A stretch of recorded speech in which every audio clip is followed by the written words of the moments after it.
I'm not exactly sure what's going on here, but for some reason, an Xbox era co founder has information on a big Nintendo Switch game, or at least apparently he does. And we're going to talk about the impossible thing that Metroid Prime 4 is trying to do on the Nintendo Switch and maybe even the Nintendo Switch 2. Now, we also have some other news about another Metroid developer and what they could be working on, in addition to some backwards compatibility talk. So we've got a stacked show for you guys today, but before we get into that, please make sure you hit that like button, subscribe if you're someone new, and click that notification bell to get my videos first, the latest news on RPGs, Nintendo Switch, and more. Now let's go ahead and jump right into this with Metroid Prime 4, and apparently this game's impossible task of being massive, but not necessarily open world. Now, once again, this was Xbox era co-founder Nick Baker on a game, once again, Metroid Prime 4, that is not on Xbox, it's the Xbox podcast, but hey, you know what, when it comes to these podcasts, you can talk about anything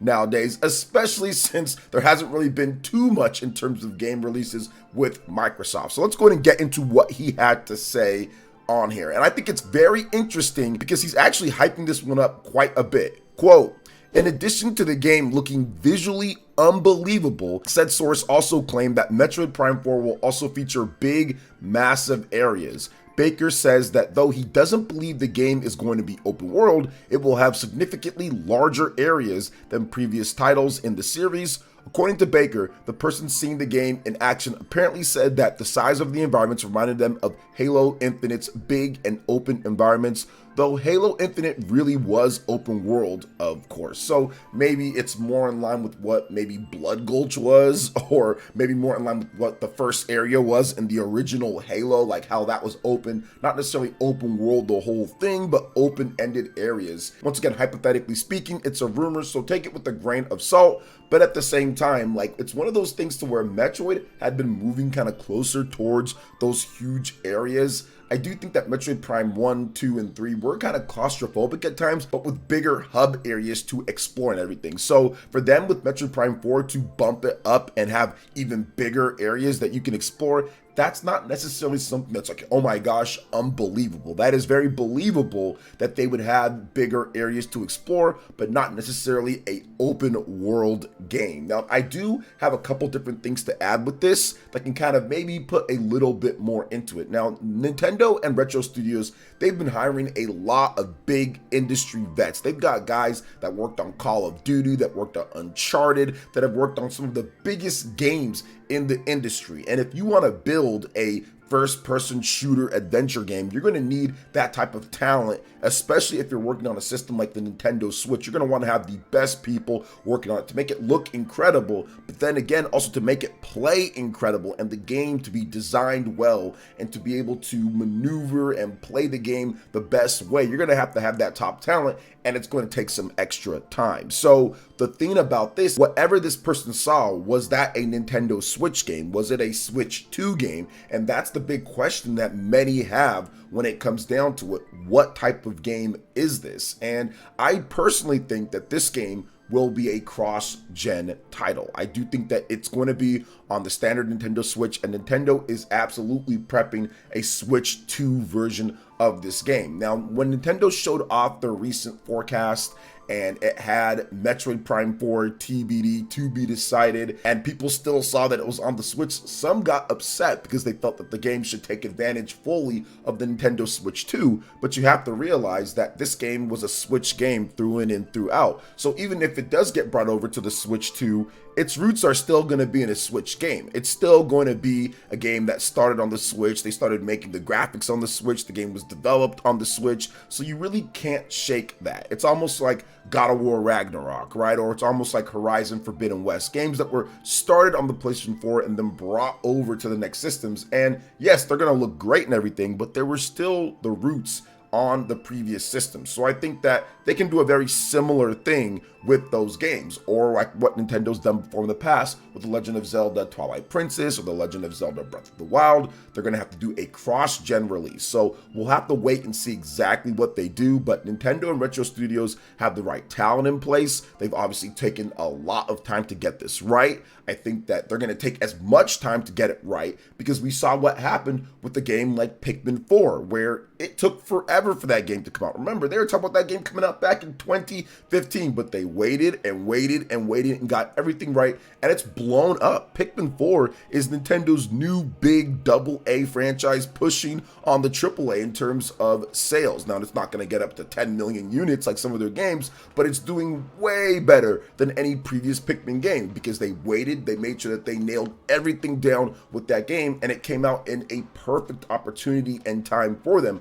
So I think that they're going to try to do the same thing here with Metroid Prime 4. You can't mess this one up after already messing it up once on the Nintendo Switch and having to reboot everything back in 2018/2019. So I do think that they're going to take their time and make sure that this is up to their standards of what Metroid Prime is all about. Until then, we could see Metroid Prime 2 remastered, we could see Metroid Prime 3 as well. There's still plenty of time to get that stuff out, and once again, Nintendo has a winning formula with the Nintendo Switch at this point. You don't have to worry, in my opinion, about what's going to be the next zany thing coming. We do know, at least at this point, it's rumored, but it's heavily rumored to be true, that Nintendo's next system is a hybrid system. It does take cartridges. It's something that developers are working on, and it looks like it's going to be pretty good when it comes to the specs of the system, so we don't have to worry when it comes down to it. This game is going to be okay, whether it's a cross-gen title, whether it's on Nintendo Switch, Switch 2,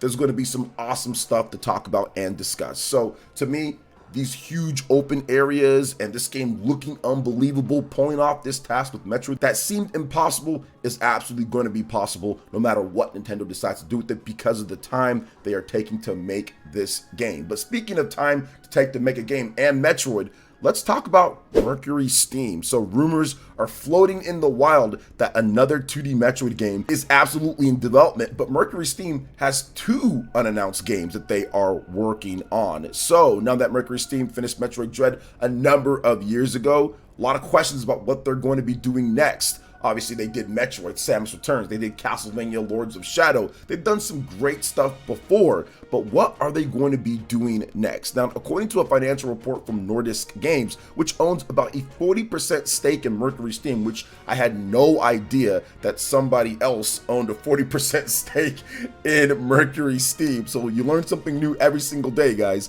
Mercury Steam is currently working on 2 large undisclosed titles. Now, we already know that one of them is an action RPG being developed with 505 Games, which that should be interesting to see how that works out. However, the other game is not known. Although some fans think it could be a new 2D Metroid, you guys can all speculate on what you think it's going to be. Now, here's the thing that I think, because their team has consistently grown and grown. Now Mercury Steam has over 200 developers, more than 200 developers now working across multiple projects. I do think that yes, there is going to be another big 2D Metroid game. When you sell the most copies that any Metroid game has ever sold in the first 6 months, that is a blitz of revenue coming your way. That's why I think that they're probably working on that next 2D Metroid game as well. It's not confirmed that they are working on a 2D Metroid game, so we do know that it's not confirmed, but right now I do think that yes, that's what Nintendo probably wants to continue on with that. They have Metroid Prime 4 that's rolling right now, which we talked about. They have this as well, so we'll see what Mercury Steam is up to in the future,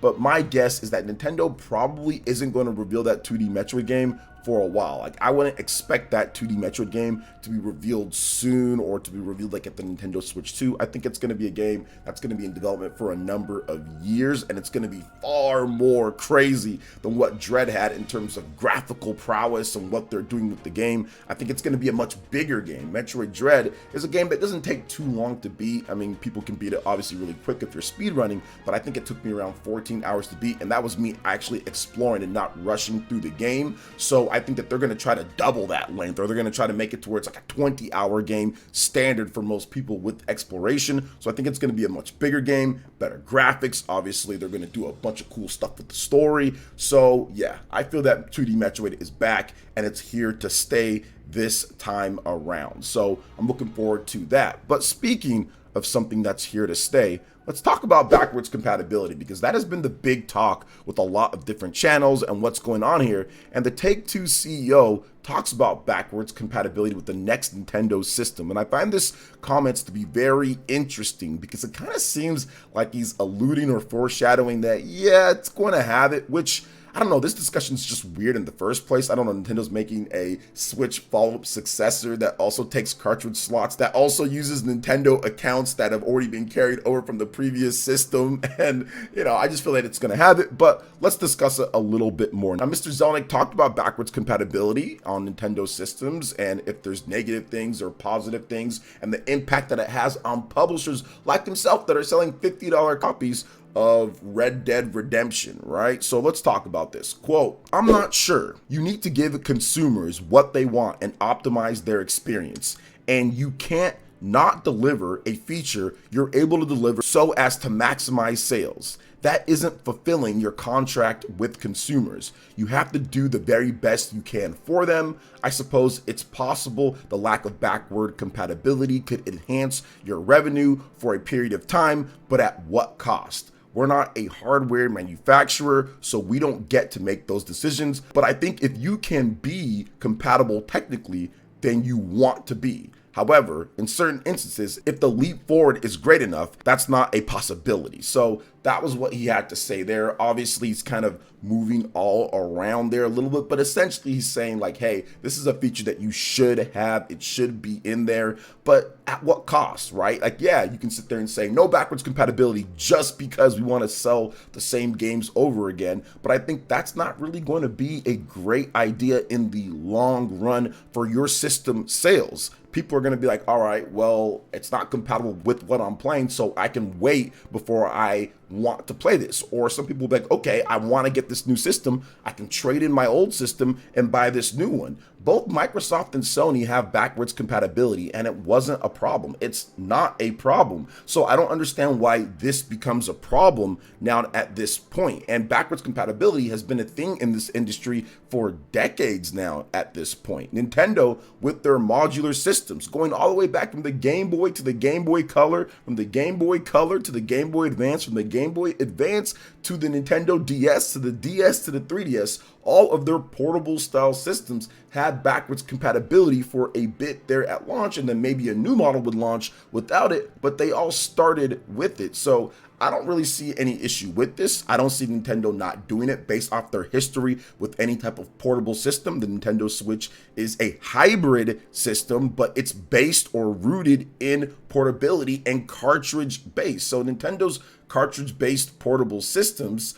all of them have had backwards compatibility starting out into the next generation. So I don't see why anything would change here. Nintendo has a massive library of games of evergreen titles that they can still sell on the Nintendo Switch 2. Like when that system comes out, you should be able to just put in that cartridge and play the game. There's no defending this or that or anything like that. It's just something that should happen because Nintendo had been doing that or has been doing that with their rooted portable based systems for decades now. So I don't really see any reason. I don't care about how far the leap is when it comes to graphics technology. There's been big leaps before as well. Like Game Boy Color to GBA was a big leap. GBA to DS was a big leap. DS to 3DS was a big leap. You can do some crazy things on 3DS that you clearly could not do on the Nintendo DS, and those ones accepted both of the cartridges.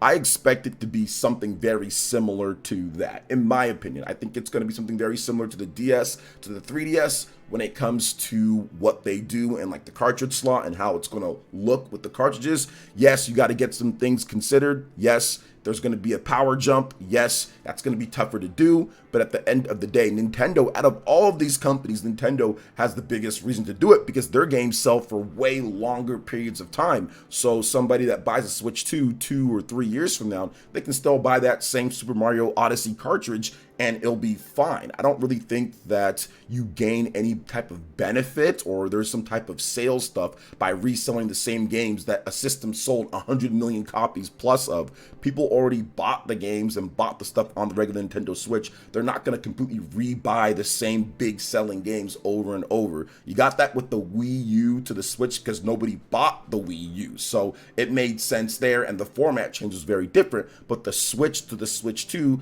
is the same modular type of system. It's going to have cartridges just like that. It's going to be using the same NVIDIA when it comes down to the graphics technology. So there's really no need in that sense when people bring up the Wii U to the Switch. No, what we should be bringing up is what Nintendo's done GBA to the DS to the 3DS. That's more in line with what I think this system is going to do based on how this system is developed. But once again, you never know at this point. But I'm going to go with it's going to be in there based off of what he says here. But what are your thoughts overall with everything that we discussed here, guys? The impossible task that Metroid Prime is setting out to do, Mercury Steam, maybe a new 2D Metroid, and of course this backwards compatibility conundrum. Let me know in the comment section below. Thank you guys so much for watching. I do appreciate it. Please make sure you hit that like button, subscribe if you're someone new, click that notification bell, and check out our other videos right here on screen, like my top 25 Nintendo Switch games of all time 2023 update. Thank you for watching. We'll catch you for the next one. Peace.